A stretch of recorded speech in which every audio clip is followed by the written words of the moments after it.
Hey everybody, welcome to the Stanley Parable. You have tuned into BSOD Playbook. We're going to be going through this game. I've been really excited about it.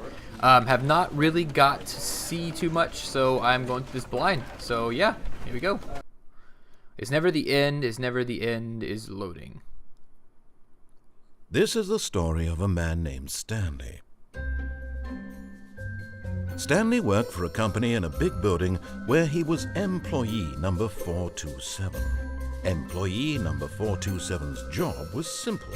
He sat at his desk in room 427 and he pushed buttons on a keyboard. Orders came to him through a monitor on his desk, telling him what buttons to push, how long to push them, and in what order. This is what employee 427 did every day of every month of every year. And although others might have considered it soul-winning, Stanley relished every moment that the orders came in, as though he had been made exactly for this job. And Stanley was happy. Alright, so a little... And then one day, something very peculiar happened. Something that would forever change Stanley. Something he would never quite forget. He had been at his desk for nearly an hour when he realized that not one single order had arrived on the monitor for him to follow. No one had showed up to give him instructions, call a meeting, or even say hi. Never in all his years at the company had this happened, this complete isolation. Something was very clearly wrong. Shocked, frozen solid, Stanley found himself unable to move for the longest time. But as he came to his wits and regained his senses, he got up from his desk and stepped out of his office. Alright, so I guess we're taking the role of Stanley, a very confused office worker who has meaninglessly followed orders his entire life. So, yeah. Alright, let's see. It is... That clock is moving pretty quickly. Alright. So we are 427, and there is no one here. All of his co-workers were gone. What could it mean? Stanley decided to go to the meeting room. Perhaps he had simply missed a memo. Alright, so I guess we're going to follow the narrator's thing, just as Stanley has followed his instructions his entire life, or working career, whatever you want to call it, and go to the meeting room. Except there's one problem. Can you open doors? No, okay. I have no idea where the meeting room is, so we're just gonna wander around here until we find the meeting room. When Stanley came to a set of two open doors, he entered the door on his left. His left. Well, what happens if I go to the one on the right? I'm gonna go to the one on the right. This was not the correct way to the meeting room, and Stanley knew it perfectly well. Perhaps he wanted to stop by the employee lounge first, just to admire it. Huh, okay, so branching story... Oh, what does that say? Can I open this door? No, I can't. Okay, so apparently it's a branching story based on where you're at and what your decisions are. Ah, yes, truly a room worth admiring.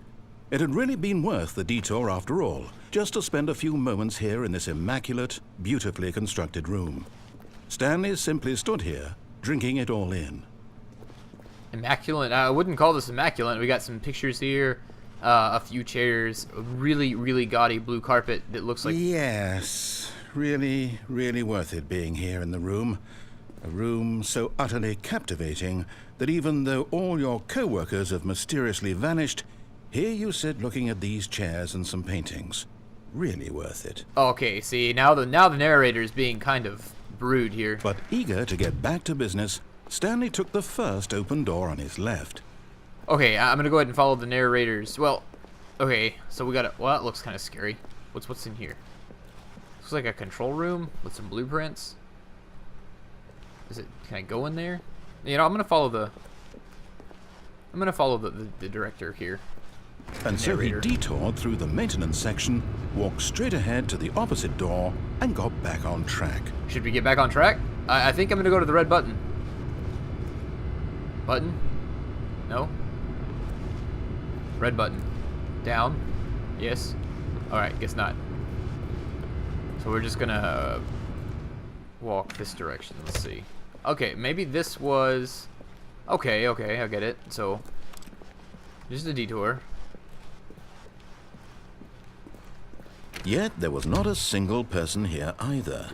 Feeling a wave of disbelief, Stanley decided to go up to his boss's office, hoping he might find an answer there.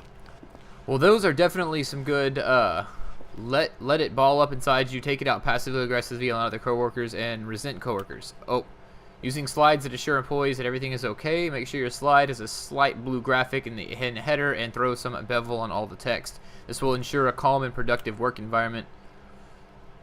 Okay, so this is genuine, like, work stuff. Like, we're gonna brainwash all of our employees here. Slides, charts, and slides. Wait. I can click with my mouse and it makes a noise. Alright. What do people want? Things, money, more money, things with money to buy more things. What's hot? Profits. Alright, it sounds like every corporate America job ever. Well, jobs pretty much anywhere in the entire world, but more so in corporate America. Not efficient cost by expediting groups 40 times wide. What? Standardized graphs. Okay, whatever. And not getting fired. That was another good slide. It's a broom closet. With. Can I open that door? No? Okay. We're just gonna walk around here. Oh, fire escape. Coming to a staircase, Stanley walked upstairs to his boss's office. Okay, let's walk downstairs, see what happens. It's not really a fire escape per se, it's more of a fire, like a route. Oh. But Stanley just couldn't do it. He considered the possibility of facing his boss. Admitting he had left his post during work hours, he might be fired for that. And in such a competitive economy, why had he taken that risk? All because he believed everyone had vanished? His boss would think he was crazy. And then something occurred to Stanley. Maybe, he thought to himself, maybe I am crazy. All of my co-workers blinking mysteriously out of existence in a single moment for no reason at all? None of it made any logical sense. And as Stanley pondered this, he began to make other strange observations. For example, why couldn't he see his feet when he looked down? Why did doors close automatically behind him wherever he went? And for that matter, these rooms were starting to look pretty familiar. Were they simply repeating? No, Stanley said to himself, this is all too strange. This can't be real. And at last, he came to the conclusion that had been on the tip of his tongue. He just hadn't found the words for it. "I'm dreaming!" he yelled. "This is all a dream." Oh, what a relief Stanley felt to have finally found an answer, an explanation. His co-workers weren't actually gone.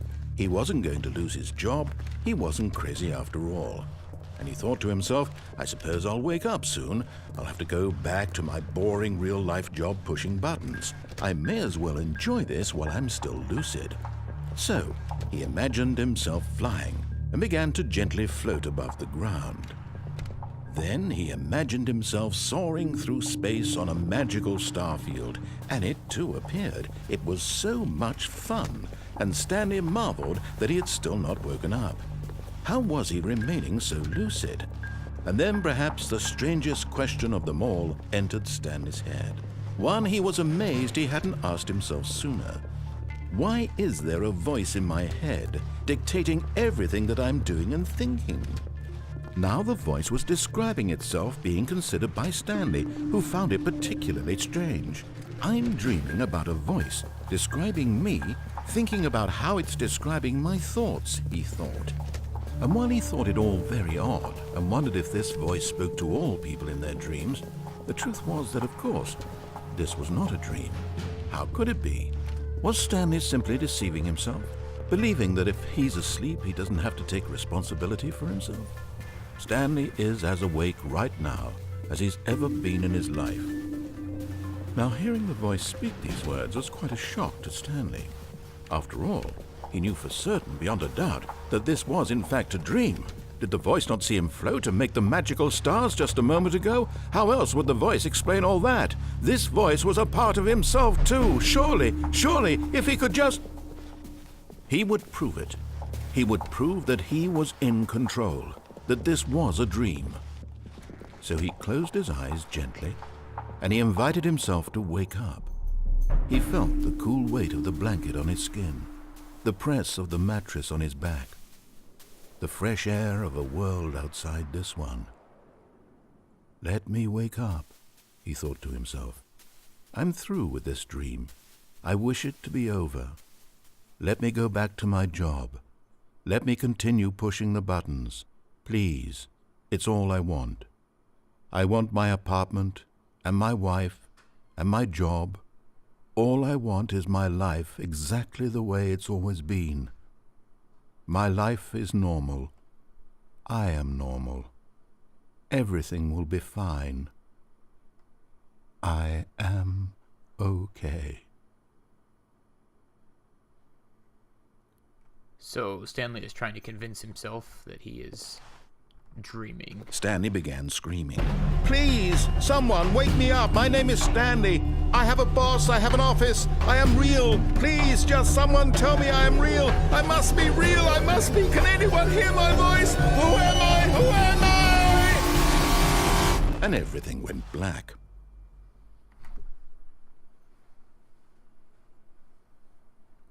This is the story of a woman named Mariella. Mariella woke up on a day like any other. She arose, got dressed, gathered her belongings, and walked to her place of work. But on this particular day, her walk was interrupted by the body of a man who had stumbled through town talking and screaming to himself, and then collapsed dead on the sidewalk. And although she would soon turn to go call for an ambulance, for just a few brief moments, she considered the strange man. He was obviously crazy. This much she knew. Everyone knows what crazy people look like. And in that moment, she thought to herself how lucky she was to be normal. I am sane. I am in control of my mind. I know what is real and what isn't. It was comforting to think this, and in a certain way, seeing this man made her feel better. But then she remembered the meeting she had scheduled for that day. The very important people whose impressions of her would affect her career, and by extension, the rest of her life. She had no time for this, so it was only a moment that she stood there, staring down at the body. And then she turned and ran.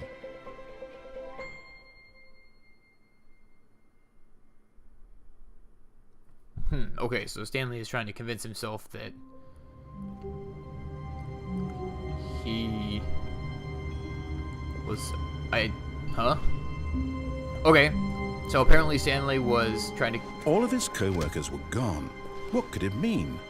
Stanley decided to go to the meeting room. Perhaps he had simply missed a memo. Okay, so apparently the game has different outcomes based on what you do, so if you don't follow the narrator, then you're kind of just gonna find these alternate endings. So we've already gone this way. When Stanley came to a set of 2 open doors, he entered the door on his left. Although it was pretty profound that he was trying to convince himself that he was, in fact, real. There's no outside.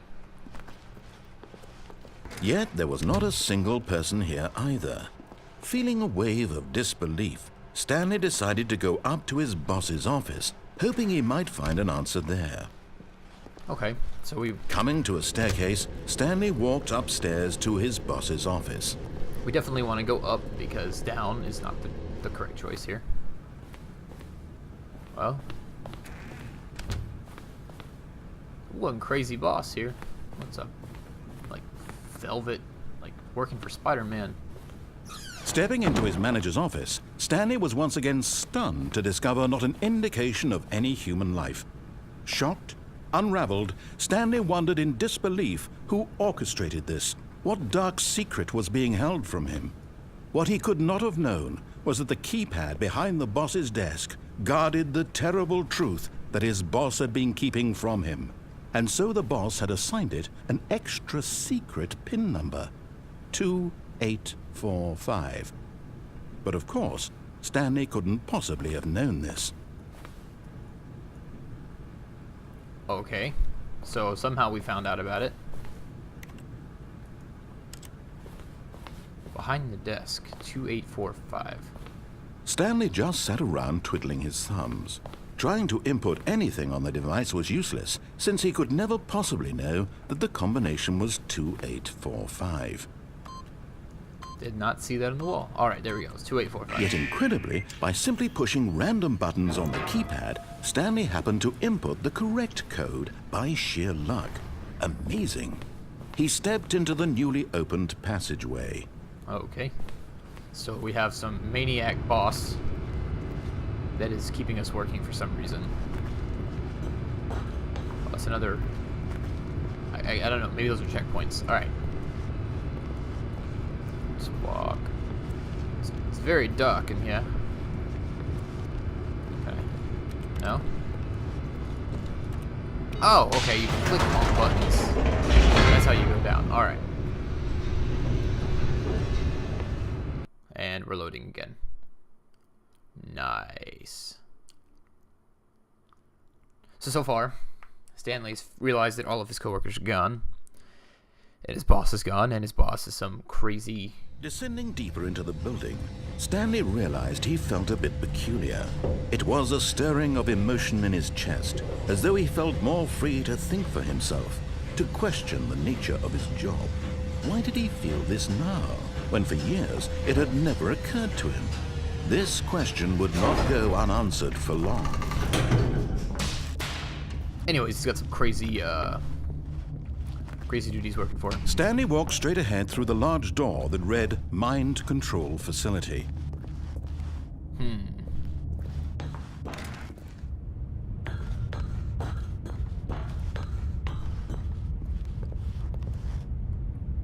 Okay. So it looks like we have a button with lights. The lights rose on an enormous room packed with television screens. What horrible secret did this place hold? Stanley thought to himself. Did he have the strength to find out? I'm sure he does. Alright, so we're gonna walk through this NASA-looking thing. And security cameras. Okay. Now the monitors jumped to life, their true nature revealed. Each bore the number of an employee in the building, Stanley's co-workers. The lives of so many individuals reduced to images on a screen, and Stanley, one of them, eternally monitored in this place where freedom meant nothing. Okay, so we're consistently monitored, and they are telling us what to do. Let's see here. Oh, where are we at?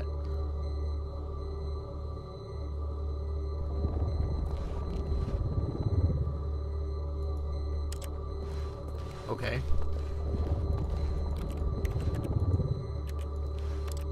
So I can't get off of this. Oh, I'm sorry. Didn't even see this. Alright, let's walk over this direction. Let's push. This mind control facility, it was too horrible to believe. It couldn't be true.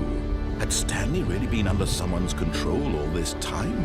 Was this the only reason he was happy with his boring job? That his emotions had been manipulated to accept it blindly? This sounds familiar. No. He refused to believe it. He couldn't accept it. His own life in someone else's control? Never. It was unthinkable. Wasn't it? Was it even possible? Had he truly spent his entire life utterly blind to the world? But here was the proof. The heart of the operation. Controls labeled with emotions. Happy, or sad, or content. Walking, eating, working. All of it monitored and commanded from this very place.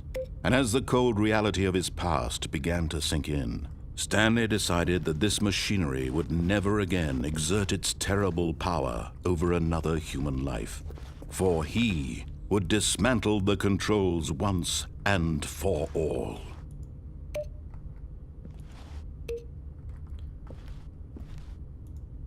Okay, so now we're in this facility. Not 100% sure how to control those machines, but we're gonna figure it out here. Let's see, let's walk over here. What's this thing doing? Controls disabled. No. I've got to do something with that green button here. Oh, what is... Alright, 1, 2. Is there a 3?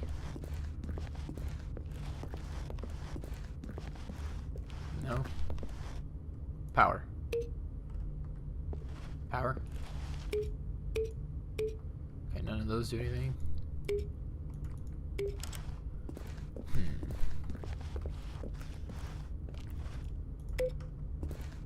Mind control status offline. Oh, big red button. It has to win. No? Okay, maybe it's not the buttons. Maybe we're looking too far into this. So there's 5. There's 3. Okay, so 1, 2, 3. And then we've got to find 4. 1, 2.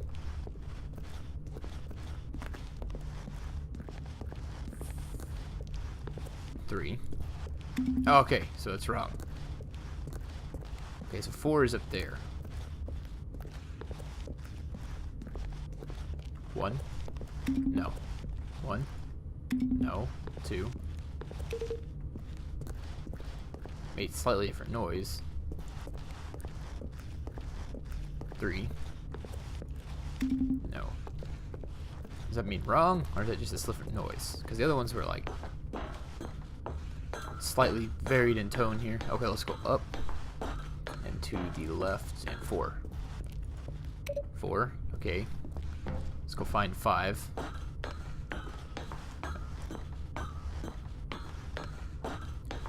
5 was over there.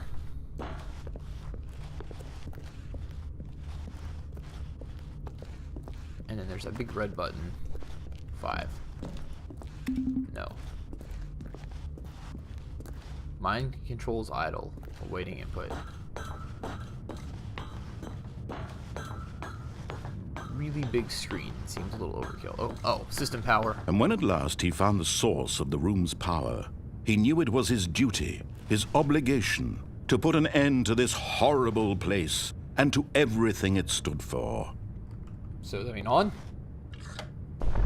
Oh, Stanley, you didn't just activate the controls, did you? After they kept you enslaved all these years, you go and you try to take control of the machine for yourself. Is that what you wanted? Control? Oh, Stanley, I applaud your effort, I really do. But you need to understand, there's only so much that machine can do. You were supposed to let it go, turn the controls off, and leave. If you want to throw my story off track, you're going to have to do much better than that.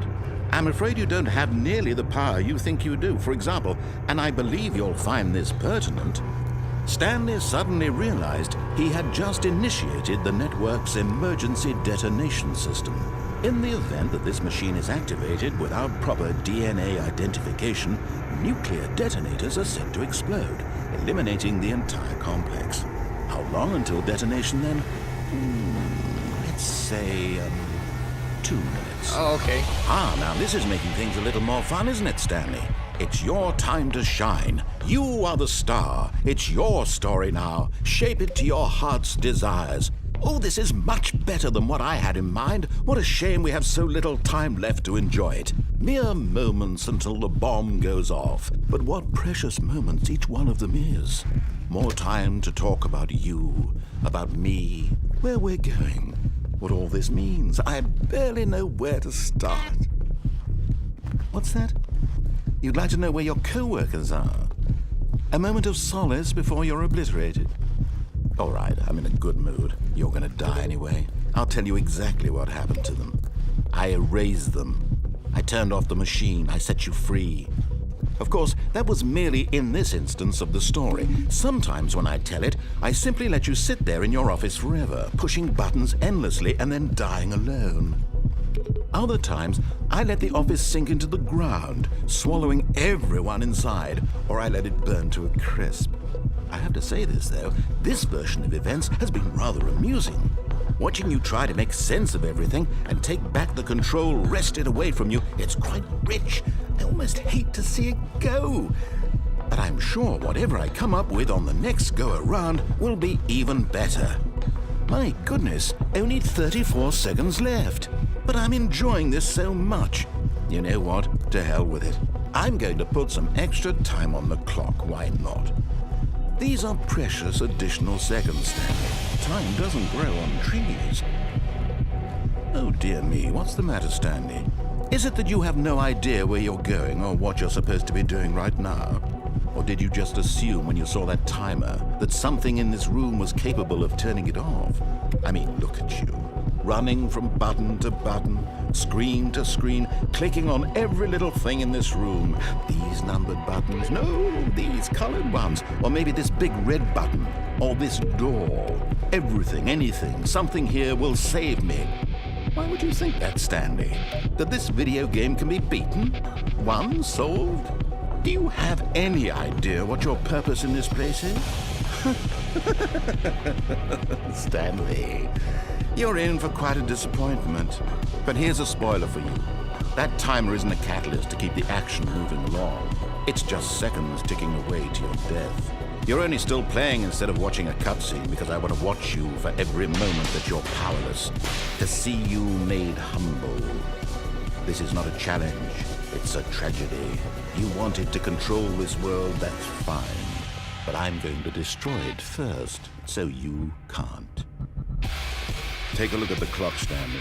That's 30 seconds you have left to struggle. 30 seconds until a big boom and then nothing. No ending here, just you being blown to pieces. Will you cling desperately to your frail life, or will you let it go peacefully?